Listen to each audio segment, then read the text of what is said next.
Bonsoir, bonsoir, bonsoir, chère famille, chers miens, chers frères et sœurs. Nous vous saluons dans le nom puissant de Yahushua Mashiach, Jésus-Christ de Nazareth, le vivant, le puissant, le miracle. Nous voulons aujourd'hui, encore une fois de plus, vous parler de notre bien-aimé, celui que nous aimons, qui lui, étant le premier à nous aimer, il nous a tellement aimé qu'il nous a donné sa vie. Mon frère, toi qui m'entends aujourd'hui, ma soeur, toi qui m'entends, le Seigneur t'aime et à cause de toi, il a donné sa vie à la croix. Il s'est vidé de son sang pour que tu sois sauvé. Ma prière pour vous est que le Seigneur qui est lumière puisse, lui, dans vos familles, briller dans vos familles pour le salut et la restauration des vies. À toi, tu as des difficultés dans ta famille, toi, tu as des soucis sur le plan spirituel, que le Seigneur, par sa puissance, d'aille te libérer et t'affranchir, te restaurer, te donner la vie éternelle. Alors, nous souhaiterions, avant d'aller dans les profondeurs de la parole, bénir le nom du Seigneur. Père, nous te disons merci pour ce temps que tu rends possible. Te disons merci pour la vérité de ton évangile et toi seul, Père de gloire, peux éclairer mes frères et sœurs. C'est pourquoi je voulais, Seigneur, te recommander cet instant. Conduis-nous, s'il te plaît, par ton esprit. Tu es le meilleur enseignant. Enseigne cette population et convainc les cœurs. Dans le nom puissant de Yahushua Mashiach, Jésus-Christ de Nazareth. Amen. Il y a l'assurance que sa gloire arrive. Alors aujourd'hui, nous souhaiterions partager sur l'Église, parler de l'Église. Et tous les jours, nous entendons je vais dans mon Église, voici mon Église. J'ai construit une Église, viens prier dans mon Église. Et qu'en est-il en réalité?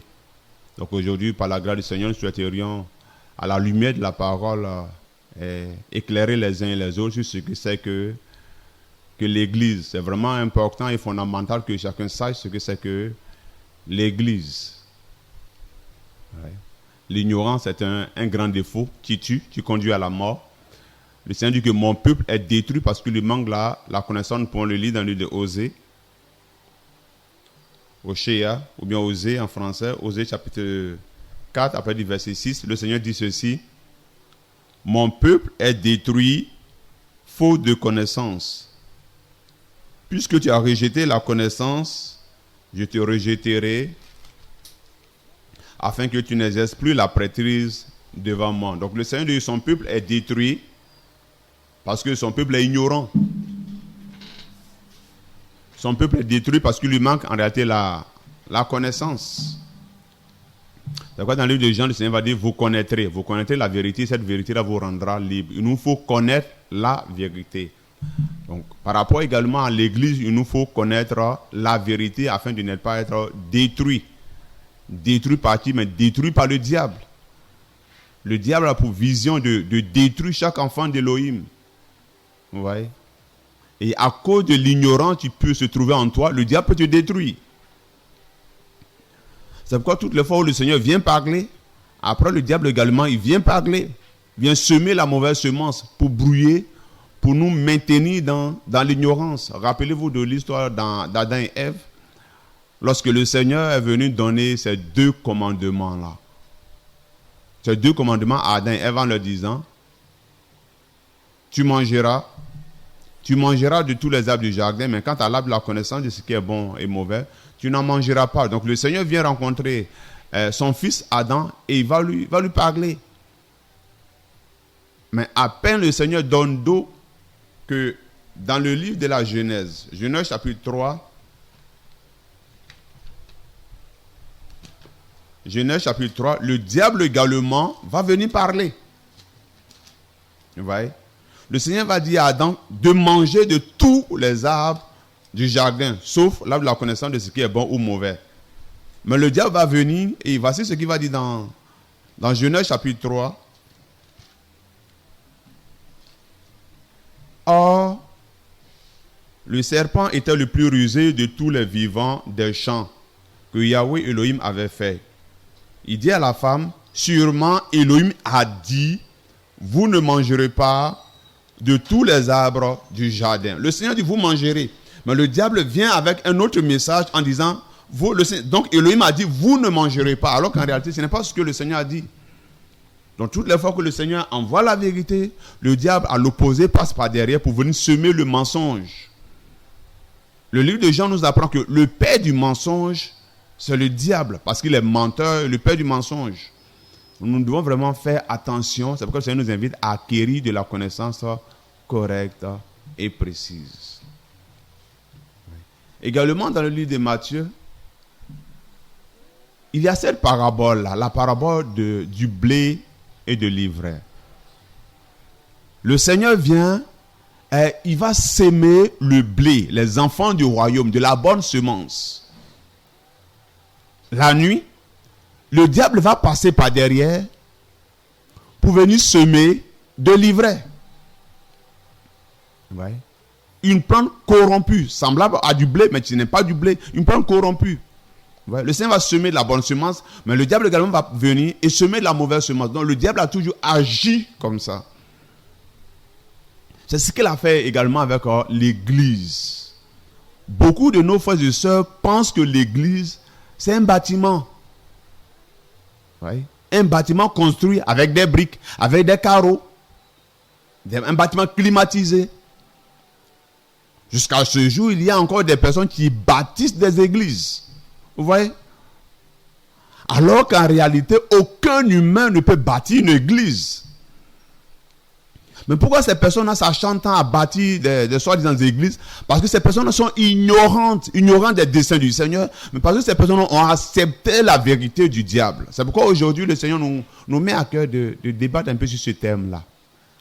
Donc il nous revient de poser la question, mais qu'est-ce que l'église en réalité?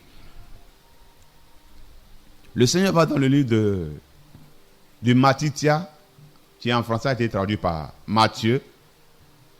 Le Seigneur va nous dire dans le livre de Matthieu chapitre 16, le Seigneur nous aime, le Seigneur vous aime et il voudrait que vous connaissiez la vérité afin d'être libéré, de ne pas être manipulé, de ne pas être trompé, de ne pas être exploité, de ne pas être volé par des serviteurs du malin. Le Seigneur va dire ceci dans le livre de Matthieu chapitre 16, après le verset 18. Le Seigneur va dire, et moi, je te dis que tu es Pétros. Pétros, c'est un mot grec qui a été traduit en français, Pierre. Donc le Seigneur va dire, et moi je te dis que tu es Pierre, et que sur ce rocher, je bâtirai mon église, et les portes de l'enfer ne prévaudront pas contre elle. Le Seigneur dit, je bâtirai mon église. Ça, c'est Yeshua, Jésus-Christ de Nazareth qui parle.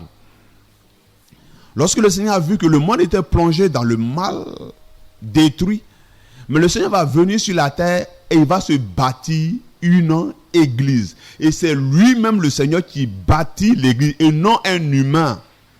Le Seigneur dit, je bâtirai. Ce qui sous-entend que celui qui bâtit l'église, c'est le Seigneur Yeshua, le Seigneur Jésus-Christ lui-même. Donc aucun humain ne peut bâtir une église. Aucun fondateur, quel que soit tes moyens financiers, tu ne peux pas bâtir une église parce que l'église a été bâtie par Yeshua, Jésus-Christ de Nazareth. Il dit je bâtirai. Il n'a pas dit vous, il dit je. Et c'est lui qui a bâti et il dit mon église.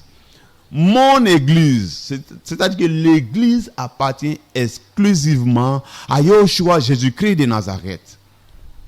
Toi, mon frère, toi, ma soeur qui m'entend aujourd'hui, si quelqu'un te dit non, viens prier dans mon église, n'y va pas. Ça, c'est son église. Ce n'est pas l'église du Seigneur. Vous voyez? Lorsque de façon générale, les gens disent non, je m'en vais à l'église, je m'en vais à l'église. C'est un abus de langage. On ne va pas à l'église. Parce que tout à l'heure, vous allez comprendre pourquoi est-ce qu'on ne va pas à l'église. Parce que l'église, ce n'est pas un bâtiment constitué de briques. Non.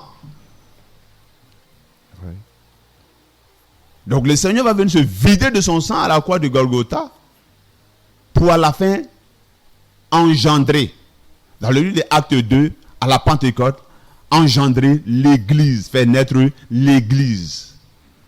Ouais. Donc à l'entendre, ce que je souhaiterais que vous compreniez, c'est que l'église est bâtie que par le Seigneur lui-même. Et il dit mon église, donc c'est-à-dire que l'église appartient à Yeshua Jésus-Christ de Nazareth. Et le mon là, c'est singulier. C'est-à-dire qu'il n'y a pas 2 églises, il n'y a pas 3 églises, il n'y a pas 4 églises, il n'y a qu'une seule église. Le Seigneur, je bâtirai mon église. Et non pas je bâtirai mes églises. Il n'y a qu'une seule église. Chers frères, chères sœurs.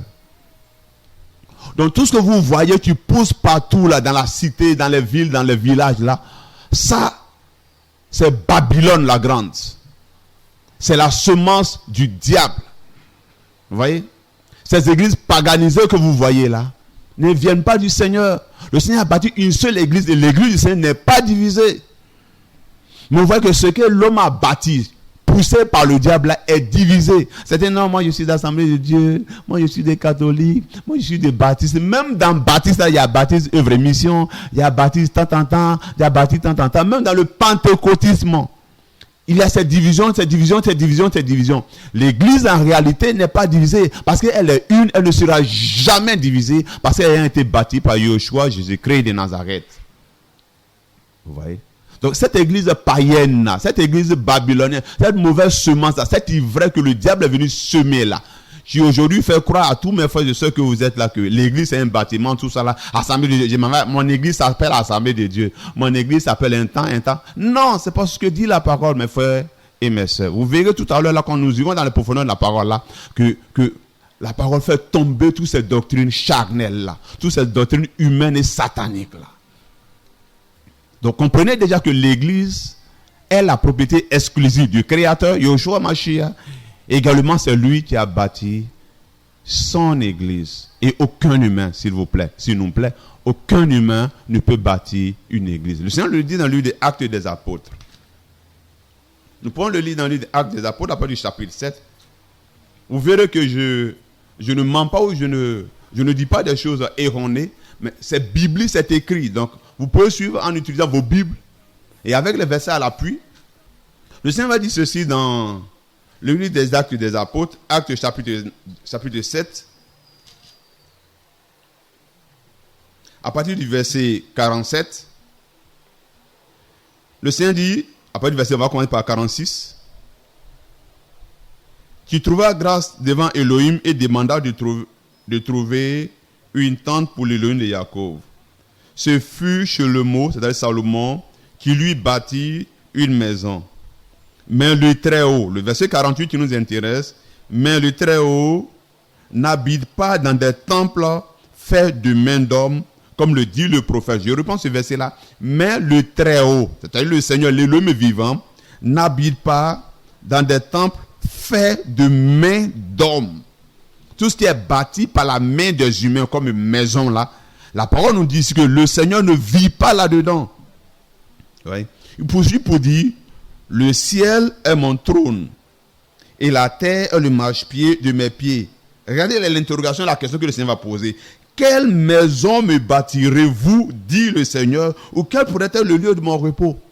Nous humains, quelle maison pouvons-nous bâtir pour l'Élohim d'Israël? Quelle maison? Donc le Seigneur dit que tout ce que nous bâtissons, lui ne vit pas là-dedans parce que le ciel est son trône. Vous voyez? Donc il va faire venir Yeshua, Jésus-Christ de Nazareth, qui lui va bâtir l'église. Vous allez voir avec quoi est-ce que le Seigneur a bâti l'église. Vous voyez? Quelle maison nous humains pouvons-nous bâtir pour le Seigneur? Également dans le même livre de Actes des Apôtres, chapitre 17, à partir du verset 24, la parole dit ceci. L'Élohim qui a fait le monde et toutes les choses qui y sont, lui qui est le Seigneur du ciel et de la terre, n'habite pas dans des temples faits de mains d'hommes.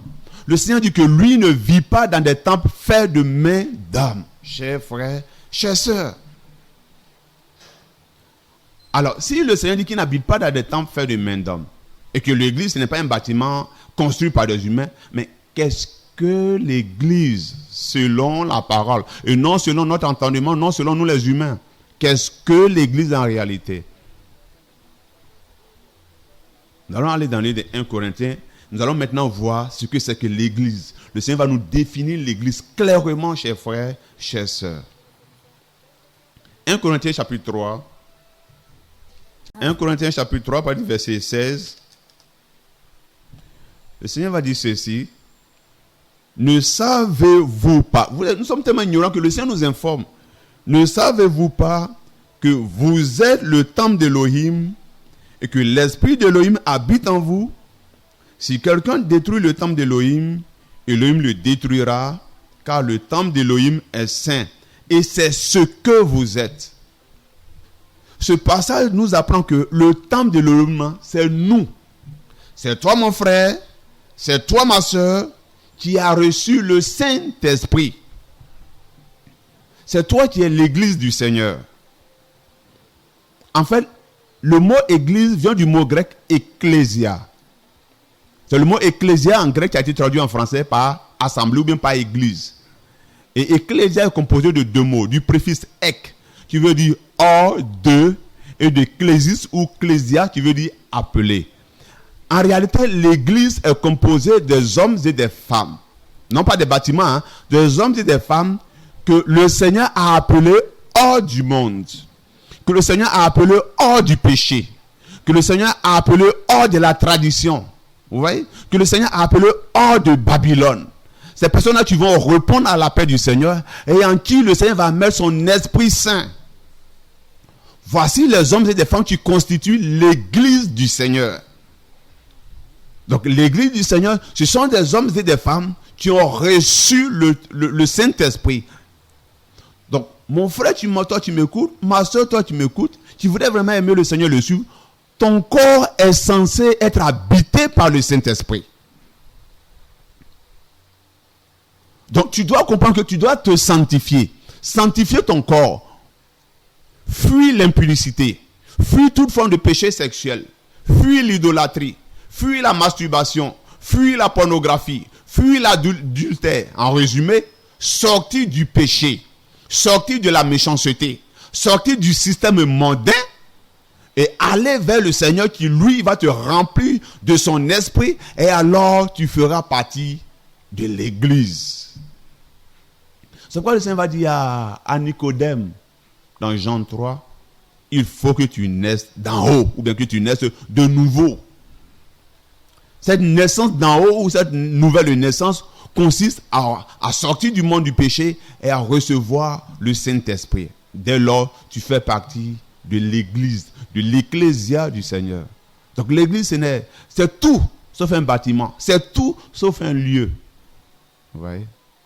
Le lieu où nous allons prier, où vous partez prier là, c'est simple. Ce n'est pas ça l'église. C'est simplement un lieu de prière, chers frères, chères sœurs. Également dans l'idée 1 Corinthiens, toujours, chapitre 6, à partir du verset 19, le Seigneur va dire ceci.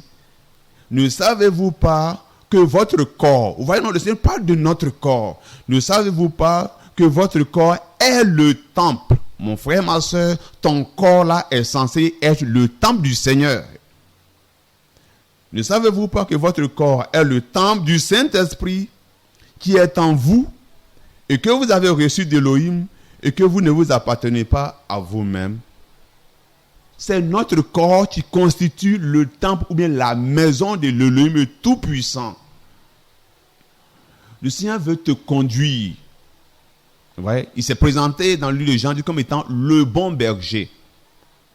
Le bon berger qui a donné sa vie pour nous. Donc le Seigneur veut nous conduire. S'il te conduit, tu réussiras ta vie. Mais il te conduit par le moyen de son Esprit Saint qui habite en toi. Également dans le livre de 2 Corinthiens, le Seigneur en parle. Il y a tellement de versets qui en parlent. Donc, je souhaiterais que vous compreniez aujourd'hui ce que c'est que l'Église, afin que vous ne vous laissez plus contrôler, mais que vous vous appartenez dorénavant à l'Église de Yahushua, à l'Église du Seigneur, et non à l'Église des humains. Que vous compreniez que vous devez vous sanctifier, nous devons nous sanctifier, parce que l'Esprit doit vivre en nous, et l'Esprit s'appelle Esprit Saint, la sainteté. Notre corps doit être saint. L'Esprit Saint habite un corps saint. C'est pourquoi quand le Seigneur prend un être humain qui vivait dans le péché, avant qu'il puisse le sceller de son esprit, le Seigneur va te purifier. Il va pardonner tes offenses. Il va effacer tes transgressions, te purifier et ensuite te sceller de l'esprit. Ouais. Le Seigneur va dire ceci dans 2 Corinthiens chapitre 6, à à partir du verset 16, 2 Corinthiens 6, à partir du verset 16, le maître dit ceci.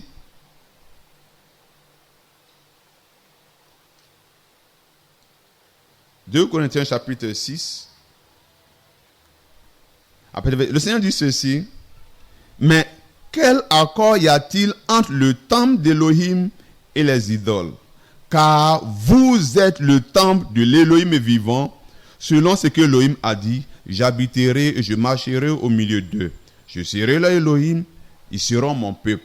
C'est pourquoi sortez du milieu d'eux et séparez-vous, dit le Seigneur. Sortez du milieu d'eux et séparez-vous, dit le Seigneur. Ne touchez pas à ce qui est impur et je vous recevrai avec bonté. L'église est constituée d'hommes et de femmes qui sont sortis du milieu du système et du milieu du péché.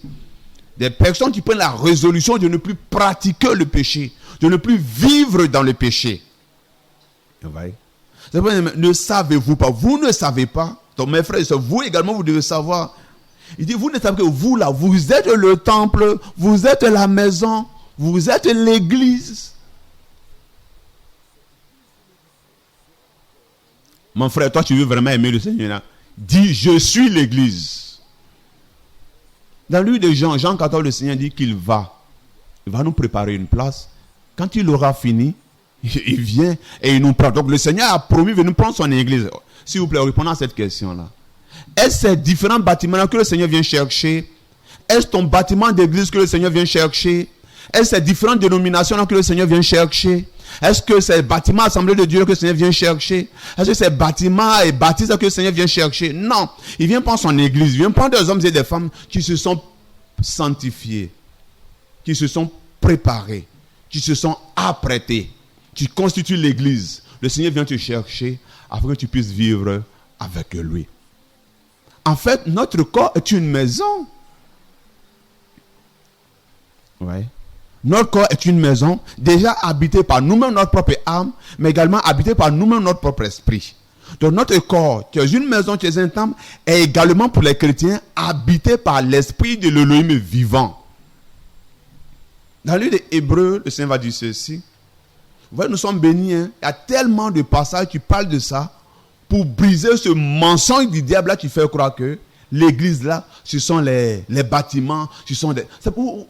On accorde beaucoup plus d'importance à ces bâtiments-là. Ils sont carrelés, climatisés, mais en réalité, à l'intérieur là, ce sont des tombeaux blanchis. À l'intérieur de ces bâtiments-là, on a des sorciers, on a des satanistes, on a des adultères, on a des gens qui se masturbent, on a des gens qui pratiquent le péché, on a des gens qui sortent de leur corps pour aller en voûter, qui se font passer pour des chrétiens alors qu'ils étant des païens. Vous voyez? Dans le livre de Matthieu, là, ce sont des tombeaux blanchis. Au dehors, quand tu vois ces bâtiments-là, ils sont beaux. Mais à l'intérieur, là, c'est rempli d'ossements. Comme un cercueil, rempli d'ossements, rempli de cadavres. Chers frères, chères sœurs, le Seigneur vous aime, c'est pourquoi aujourd'hui, il vous permet d'entendre ce message-là, afin d'être éclairé. Vous pouvez vous-même vérifier tout ce qui est dit par ces versets bibliques. Le Seigneur vous aime et il voudrait que vous connaissiez la vérité afin d'être sauvé. Au lieu de passer tout ton temps à essuyer les carreaux de ton bâtiment d'église là, prends le temps de te sentir, de t'essuyer toi-même, mon frère, ma soeur, de laver ton corps par le bain d'eau de la parole. Prends le temps de garder la parole du Seigneur, de te débarrasser du péché, de toute forme de souillure, de te préparer pour que le Seigneur également puisse te remplir de son esprit pour que tu sois sauvé. Parce que si tu n'as pas l'esprit de Yeshua, Jésus-Christ, tu ne seras pas sauvé. Lors de l'enlèvement, tu vas rester. Oui. Sanctifions-nous, chers frères et sœurs, parce que notre corps est précieux aux yeux du Seigneur. Alors nous bénissons le nom du Seigneur pour toutes ces personnes qui écoutent, qui vérifient. Vérifiez comme les Bériens, vérifiez les écrits. Ne vous laissez pas tromper. Parce que de la parole provient de la vie. Tu te laisses tromper. À la fin, tu ne pourras pas dire au Seigneur, je ne savais pas, le Seigneur te dira, je t'ai laissé cet héritage-là, ma Bible. As-tu médité, puisqu'il nous invite à la méditer jour et nuit, afin d'être instruit et de ne pas être trompé par le diable. Le diable a pour intention de nous tuer, en fait, de nous détruire, mais par le mensonge. Vous voyez? Dans Jean dit, le Seigneur dit que lui, il est venu pour que nous ayons la vie, mais la vie en abondance. Mais il dit également que le diable vient pour voler, pour tuer, pour égorger. Donc pour nous maintenir également dans l'ignorance. Donc nous étions tantôt en train de parler de l'ecclésia, de l'église, qui n'est ni un bâtiment, qui n'est ni une dénomination, qui n'est ni un temple physique, constitué de briques, de carreaux, de climatiseurs. Mais l'église, c'est toi et moi, mon frère, ma soeur, qui a reçu l'esprit de l'Élohim vivant et qui est sorti du péché. Tu ne pratiques plus le péché, mais tu te sanctifies pour recevoir la sainteté, pour demeurer dans la sainteté. Voici l'église. Dans le livre de Hébreux, voici ce que le maître nous dit. Dans le livre de Hébreux, chapitre 3. Chapitre 3, partir du verset 6. Le Seigneur nous dit ceci dans sa parole. Vous pouvez noter tous ces versets-là et après vous les relire pour être instruit par le Seigneur. Le Seigneur va dire ceci dans le livre de Hébreux 3, partir du verset, je vais partir après du verset 4 pour la compréhension. Le Seigneur dit, car chaque maison est construite par quelqu'un. Mais celui qui a construit toutes choses, c'est Elohim.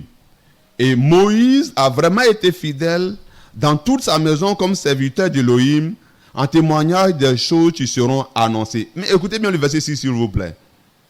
Mais Mashiach, c'est-à-dire Christ, l'est comme fils sur sa maison, et nous sommes sa maison. C'est bien écrit, noir sur blanc. Nous sommes sa maison. Nous sommes la maison de l'Élohim vivant. Le Seigneur nous aime. Il veut habiter en nous. Parce que sans lui, nous allons échouer. Sans lui, nous ne pourrons pas lutter contre le péché. Nous avons besoin de lui. C'est pourquoi il dit, je vous enverrai mon esprit. Je ne vous l'envoie pas là. C'est chaud pour vous. Mais je vous enverrai mon esprit. Quand mon esprit viendra, il vous conduira. Mais quand l'esprit vient là, il vient pour faire quoi? Pour habiter en toi. Mon frère, ma soeur. Ouais.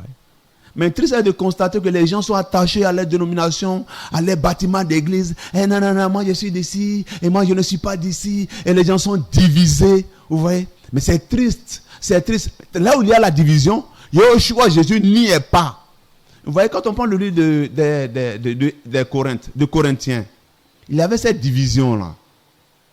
L'apôtre Paul, dans ce voyage missionnaire, est arrivé à Corinthe. Il allait annoncer l'évangile qui sauve. Les gens ont reçu cet évangile-là. Mais après, l'ennemi va passer derrière. Il va venir encore semer, il va venir troubler les frères et sœurs là. Et chacun va dire non. Certains vont dire non, moi je suis de Paul. D'autres vont dire non, moi je suis d'Apollos. D'autres vont dire non, moi je suis de Céphas. D'autres vont dire non, moi je suis de Christ. Apollos, les gens vont écrire une lettre à Apollos, à Paul, donc il va revenir les recadrer. Il va dire, mais est-ce que Christ est divisé pour que vous soyez divisés? Mon frère, toi tu dis, toi tu es baptiste. Et tu es attaché à ton assemblée de baptistes. Et l'autre également qui dit non, lui il est de l'assemblée de Dieu ou bien de tel autre là. Attends, vous pensez que le Seigneur est divisé? Non. Le Seigneur il est un. Elohim est un. Yeshua Jésus nous enseigne sur l'unité d'avec lui et le Père. Il dit lui il est dans le Père en lui. Vous voyez l'unité? Éphésiens dit il y a un seul Père.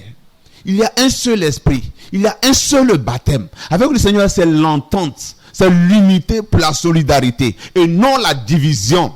Donc l'église là, il n'y a pas plusieurs églises. Là où il y a plusieurs dénominations là, c'est satanique, c'est démoniaque. Ça conduit à l'enfer. C'est pourquoi si vous remarquez même dans vos bâtiments là, que vous appelez église là, il n'y a que la jalousie. Vous voyez? Même dans les groupes musicaux là. Les gens qui ne sont pas mariés là, mais ils sortent entre eux. Vous voyez dans l'église, dans soi-disant les bâtiments là, il n'y a pas la vie, mais il y a la mort. Et ce qui me fait mal, c'est qu'il y a des gens qui véritablement aiment le Seigneur. Tu veux être sauvé, mais tu malheureusement se retrouves dans ces endroits-là et qui vont avec une bonne intention, mais arrivés, ils sont pollués par ces personnes-là qui servent le diable. Sortez de cette dénomination charnelle-là. Sortez de ces églises humaines-là. Vous me direz, on va aller où? Allez vers le maître qu'on vous présente depuis le commencement. Yeshua Mashiach dit, venez à moi. Vous voulez savoir où vous voulez partir? Vous devez aller vers Yeshua Jésus-Christ de Nazareth. C'est lui qui va vous orienter vers qui vous pouvez aller, avec qui prier, avec qui ça. Vous-même, ne vous levez pas pour aller prier ici, prier ici, prier. Demandez la volonté du Seigneur qui vous révèle l'état spirituel des hommes avec qui vous priez. Mon frère, ma soeur, le Seigneur t'aime. Et il veut t'éclairer. Mais ça passe par la connaissance, l'acquisition de la connaissance correcte et précise. Le Seigneur n'est pas dupe. Il dit là où il y a 2, ou bien il y a 3 personnes en son nom, lui il est au milieu. Mais nous on cherche tout ce qui est bishop là. Vous voyez, tout ce qui est grand de baptiste là. Mais là, l'ennemi sème la mauvaise semence. C'est pourquoi la plus grande partie des méchancetés là, c'est à l'église, c'est dans ces bâtiments d'église là. Mais frère, je sais que vous savez. Le Seigneur nous invite à aider les veuves et les orphelins dans vos bâtiments là. Est-ce que vous aidez les veuves? Est-ce que vous aidez les orphelins? Les démunis, les pauvres. Est-ce que vous les aidez? Bien au contraire, c'est de les dépouiller. Oui. C'est de prendre première offrande, deuxième offrande, troisième offrande, quatrième offrande. Et si comme ça ne suffisait pas, c'est d'également prendre la dîme, alors que la dîme, on ne la paye plus, parce qu'elle est une pratique de la loi mosaïque. C'est la loi qui ordonnait de... Ça là, on va enseigner là-dessus, sur la dîme, mon frère et ma soeur. Pourquoi tu comprends que la dîme, ça ne se paye plus? C'est une pratique de la loi. Et ceux qui percevaient la dîme, ça s'appelle des lévites. Mais ça, on aura le temps de parler de cela. Par la grâce du Seigneur. Vous voyez? Donc, c'est vrai, dans certains bâtiments, il y a de la vérité qui est annoncée. Mais de façon générale, là. De façon générale, là. 95% de tous ces bâtiments, ces dénominations qui naissent, ce sont des sociétés des hommes. Pour vous dépouiller, pour vous voler. Vous voyez, pour vous souiller, pour vous conduire où? Pour vous conduire sur le large chemin. Ce chemin spacieux et large qui va à l'enfer tout droit. Mais le Seigneur voudrait que vous sortiez de là, que vous reveniez sur le droit chemin. Le chemin rétréci là. Le chemin étroit, mais ce chemin conduit dans le royaume, à la vie. C'est rétréci parce que c'est difficile de suivre le Seigneur.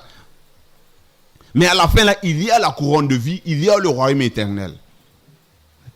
Mon frère, toi tu m'entends, ma soeur, le Seigneur veut te construire, il veut te bâtir, pour que tu fasses partie de son ecclésia, de l'église. L'église c'est un corps, un corps puissant. Vous voyez? L'église c'est un corps. L'église également est appelée le corps du Christ, le corps de Yahushua, le corps de Jésus-Christ de Nazareth. L'église c'est pas bâtiment brique, hein? Rappelez-vous de Genèse 11, la tour de Babel. Le diable est venu encore reproduire ça. La tour de Babel. Il dit, faisons une tour dans le sommet, touchera les cieux. Ils vont faire avec des briques. Le diable a aujourd'hui repris ça encore. À toi, tu m'entends? Le diable a repris ça encore. La tour de Babel. Cette église-là, dans laquelle vous êtes beaucoup attachés de façon générale, là, c'est Babylone la grande. Cette église-là qui conduit les âmes à la mort et non au Seigneur. Vous n'avez simplement qu'à interroger le Seigneur où se trouve la vérité. Pour vous qui êtes vrai, le Seigneur va vous éclairer. Le Seigneur nous dit ceci dans le livre d'Éphésiens. Fera-t-il en nous la foi? Éphésiens chapitre 2. Éphésiens chapitre 2. D'abord chapitre 1er. Éphésiens 1er, à partir du verset 22, le Seigneur dit ceci. Il a aussi soumis toutes choses sous ses pieds et il a donné pour tête au-dessus de toutes choses à l'église qui est son corps. C'est écrit, hein, à l'église qui est son corps. Le Elohim vivant a donné Yoshua Mashiach comme étant la tête de l'église. Mais vous voyez, aujourd'hui, là, il y a l'église, vos églises ont des têtes. Des gens qui se disent, ils sont les fondateurs, le président fondateur. Vous faites même anniversaire de vos bâtiments d'église. Le Seigneur a créé l'église, cette église unique, il y a 2000 ans, lors de la Pentecôte. Ouais. Voici la véritable église. Née à la Pentecôte dans le livre des Actes 2. Vous pouvez lire cela. Avec l'effusion du Saint-Esprit. L'église est reliée au Saint-Esprit et non un bâtiment. Donc la tête, le maître, le chef, le fondateur, le président, l'unique là, c'est Yahushua Jésus-Christ de Nazareth. Il est la tête de l'église.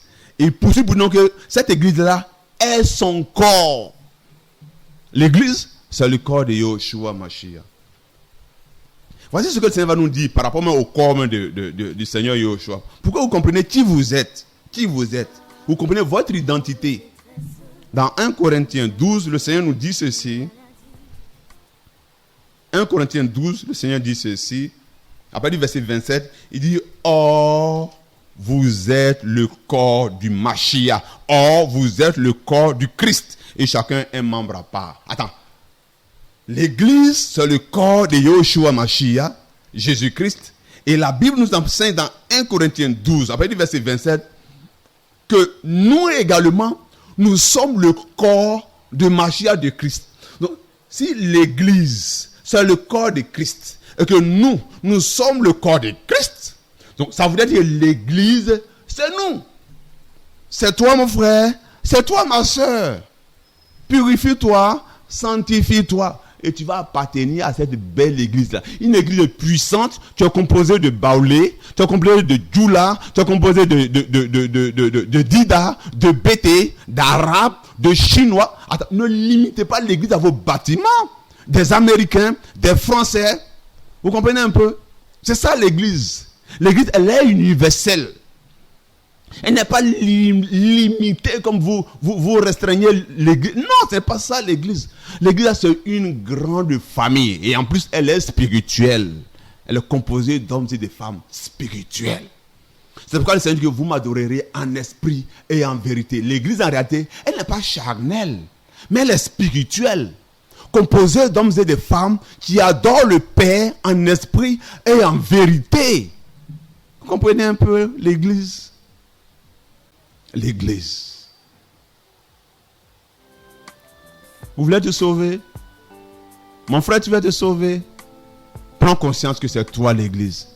Ton corps est d'une grande importance. Ton corps est précieux devant le Seigneur. Tu ne dois pas jouer avec ton corps. Non. À toi, jeune fille qui m'entend là, tu ne dois pas t'amuser avec ton corps. Laissez les garçons là te toucher ici et là. Ton corps est le temple du Seigneur. On ne doit pas jouer avec ce corps-là. Tu dois te purifier, tu dois te sanctifier. Tu dois te préserver jusqu'au mariage. Selon la Bible, les gens se marient étant vierges. Mais regardez aujourd'hui ce que nous observons. L'impudicité chronique a perverti, le diable a perverti les humains. Et nous devons revenir, nous repentir et revenir au Seigneur, au véritable. L'église doit sortir. Le Seigneur, quand il est venu, voici ce qu'il va dire à ses contemporains. Il dit, moi, mon royaume n'est pas d'ici. Hein. Moi, mon royaume est du ciel. Attends, nous également, l'église, nous ne sommes pas terrestres. Nous sommes des femmes spirituelles. Nous sommes des hommes et des femmes du ciel. Vous devez comprendre que vous êtes du ciel. Vous n'êtes pas de la terre. L'église n'est pas terrestre. Donc nous ne devons pas nous attacher aux choses de la terre. Le Seigneur, celui qui veut se rendre ami du monde, devient son ennemi. Oui. Donc nous ne devons pas idolâtrer les choses de la terre, mais nous devons plutôt avoir les regards fixés vers le ciel. Parce que c'est là-bas la véritable patrie de l'église. Examine ton cœur. Et là où il y a encore, il y a le péché. Si tu aimes le Seigneur, règle cela dès maintenant. Et Yeshua te recevra. Il te remplira de la vie de son esprit. L'église, c'est la sainteté. L'église, c'est la vérité. La parole dit que l'église est la colonne et l'appui de la vérité. L'église doit demeurer dans la vérité et non dans le mensonge. L'église doit demeurer dans la sainteté. Parce que le Seigneur vient prendre cette épouse-là. Il nous l'enseigne dans Éphésiens. Dans l'Éphésiens, le Seigneur nous le dit. Une église qui est sans tache ni ride.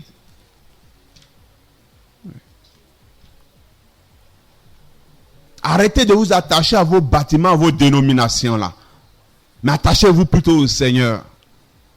Arrêtez de vous attacher à des humains, ni à des systèmes d'humains. Mais attachez-vous plutôt à Yeshua Mashiach. Et selon la Bible, comment est-ce que même on donnait le nom aux églises locales? Par exemple, pour le Seigneur, tous les véritables chrétiens qui craignent le Seigneur, qui sont à Divo, constituent l'église de Divo. Ça, c'est l'église locale, l'église de Divo. Donc toi, mon frère qui m'entends, si vraiment tu aimes le Seigneur et tu crains le Seigneur, Même si toi et moi ne se connaissons pas, que tu connais vraiment le Seigneur, tu vis dans la sainteté, tu fais partie de l'église de Divo. Toi et moi, on fait partie de l'église de Divo. Quand tu es chez toi, tu élèves la voix en esprit, le Seigneur t'écoute. Mais moi également, quand je suis de mon côté, j'élève la voix en esprit, le Seigneur nous écoute. Ouais. Si vous vous rappelez dans le livre de l'Apocalypse, le Seigneur a écrit une lettre, non? L'élohim est vivant, il a écrit une lettre aux églises. À l'église de Philadelphie, à l'église de Thyatire, à l'église d'Éphèse, il a écrit une lettre aux 7 églises. Mais ce sont des noms de villes. Quand il a écrit à l'un de l'église d'Éphèse, en fait, il parle de tous les chrétiens qui habitent la ville d'Éphèse. Quand il écrit également à ceux de Philadelphie, le Seigneur s'adresse à tous les chrétiens qui sont dans la ville ou dans la contrée de Philadelphie. Donc, pour nommer en fait les églises locales, on attribue simplement le nom de la ville. Tous nos frères et sœurs qui aiment le Seigneur, ils sont à Abidjan, constituent l'église d'Abidjan. C'est pourquoi quand l'apôtre Paul écrivait ces lettres, il écrivait à Corinthe. Corinthe, là, vous ne savez pas que c'est une ville. On lit 1 Corinthiens, 2 Corinthiens. Mais Corinthe, c'est une ville. Galate, c'est une ville. Vous ne savez pas ça? Donne-moi le nom. Hormis le nom des villes, donne-moi le nom d'une seule dénomination dans la Bible. Il n'y en a pas. Mais si ce n'est pas biblique, pourquoi vous en créez, vous en façonnez? En réalité, sous la loi, oui, c'est vrai. Au départ, il y avait l'arche de l'alliance qui était sous des tentes. Ensuite, le Seigneur va faire du bien à David. David va dire au prophète Nathan, mais Nathan, le Seigneur m'a béni, moi je dors dans des palaces, dans des maisons, voilà, tout ça. Mais je vois que l'arche de l'alliance de Yahweh, ça est sous des tentes, on va dire des appartements, mais sous des tentes et tout ça. Donc moi je veux lui construire un temple. C'est comme ça qu'est née en réalité la construction du premier temple. D'ailleurs, même quand David voulait le faire, le Seigneur va dire à Nathan, va dire à David ne peut pas me construire un temple. Que moi-même là, je vais me susciter mon bien-aimé, mon fils, qui va me bâtir ce temple-là. Donc c'est Yoshua Jésus qui est venu bâtir l'église. Mais par la suite, le Seigneur va permettre à David là de construire ce temple-là historiquement pour annoncer en fait des choses qui devaient arriver. Donc oui, c'est vrai, il y a eu ce premier temple-là construit par Salomon, où le Seigneur faisait résider son nom. Ce temple était à Jérusalem. Mais quand le Seigneur va venir dans le livre de Matthieu, ses disciples l'ont approché, ils ont dit, mais Seigneur, mais regarde, ils ont montré le temple au Seigneur, mais Seigneur, mais regarde ce temple-là, oh, regarde cette bâtisse, regarde comment c'est beau. Le Seigneur dit, c'est ça là, vous regardez. Dans le livre de Matthieu, vous pouvez le lire, Matthieu 24, vous pouvez le lire, Luc 21, vous pouvez le lire. Il ne restera pas pierre sur pierre qui ne soit démoli. En fait, le Seigneur annonçait la destruction de cet ancien système-là. Pour maintenant susciter l'homme, pour maintenant prendre l'homme comme étant son église. Oui. Et c'est ce qu'il a fait. Bon, au moins, le Seigneur dit, je vais bâtir mon église là. Les synagogues existaient. Les synagogues existaient, je vous signale. Vous voyez? Mais le Seigneur est venu bâtir quelque chose de nouveau, quelque chose de plus puissant, quelque chose de plus extraordinaire. L'église. Et certains disent que non, l'église a été fondée sur Pierre. Quelle ignorance, quelle ignorance. L'église est fondée sur Yoshua Mashiach, Jésus-Christ de Nazareth, le rocher. Les gens ont mal traduit ce passage de Matthieu 16, verset 18. Et les gens disent non, tu es Pierre, et sur cette pierre je bâtirai. C'est faux. Vous voyez? Le livre de Matthieu a été écrit en grec. Et le grec disait ceci: tu es Pétros, ça veut dire Pierre. Et sur ce rocher, ou bien sur ce roc, je bâtirai. Donc la Bible a dit, tu es Pétros, et sur ce Pétra. En fait, l'église est bâtie par le Seigneur, et sur le Seigneur a utilisé des pierres vivantes. Tous les chrétiens sont des pierres vivantes. Pierre, à qui même le Seigneur a dit ça là. Il a redit la même chose. Dans le livre de Pierre, dans son livre éponyme, dans 1 Pierre 2. 1 Pierre 2. Pierre va dire ceci. Avec de 1 Pierre 2, Pierre va dire ceci. Vous approchant de lui, pierre vivante, rejetée en effet par les humains, mais choisie et précieuse devant Elohim. Vous aussi, mon frère, ma soeur, écoute bien, vous aussi, comme des pierres vivantes, vous êtes aussi, vous êtes édifiés maison spirituelle. Vous aussi, comme des pierres, vous êtes édifiés. Édifié veut dire construire ou bien bâtir. Vous êtes bâti une maison spirituelle. Spirituelle, c'est une maison en esprit. Donc en fait, qu'est-ce que le Seigneur a fait? Il a utilisé des hommes et des femmes que le Seigneur appelle des pierres vivantes, en qui il a scellé, il a déposé son Esprit Saint. Donc comme nous sommes limités par le temps, Voici un peu des versets pour vous éclairer sur ce que c'est que l'Église, afin de ne plus vous laisser manipuler. Aujourd'hui, quand un dimanche, par exemple, quelqu'un ne va pas dans ses bâtiments d'église, on dit non, mais toi, tu n'es pas venu à l'église aujourd'hui. Mais tu es devenu païen. Tu es devenu païen bien quoi. Quelle ignorance. Le Seigneur nous a amenés à la liberté. À la liberté. Si aujourd'hui, tu as à cœur d'aller prier avec des frères et sœurs, oh, il n'y a pas de souci, tu peux aller. Le jour où tu ne vas pas, ce n'est pas un péché. Le dimanche, tu peux sortir avec ta famille pendant le week-end, ce n'est pas un péché. Ça ne veut pas dire que tu as péché ou bien tu as abandonné le Seigneur. Non. Le Seigneur nous a amenés à la liberté. Il nous aime tellement qu'il nous a rendus libres. Comme dans le jardin d'Éden à l'origine. Ouais. Comprenez que vous êtes l'Église. Comprenez que vous devez sortir du péché. Comprenez que vous devez sortir du mensonge. Comprenez que vous ne devez plus vous souiller, mais que de vous sanctifier. Parce que le Seigneur vient chercher une Église glorieuse. Et on va finir avec ce verset-là de Éphésiens chapitre 5. Nous allons finir avec ce verset-là de Éphésiens chapitre 5. Le Seigneur va dire ceci, Éphésiens chapitre 5, à partir du verset, pour faire un peu court, à partir du verset 25, le Seigneur va dire, et vous, maris, aimez vos femmes comme Christ a aimé l'Église, et c'est lui-même livré pour elle, afin de la sanctifier, en la purifiant et en la lavant par le bain d'eau de la parole. Donc le Seigneur voudrait que nous les époux, vous les hommes qui m'entendez là, vous devez sanctifier vos femmes, vous devez laver vos femmes par la parole, par le bain d'eau de la parole. Vous voyez?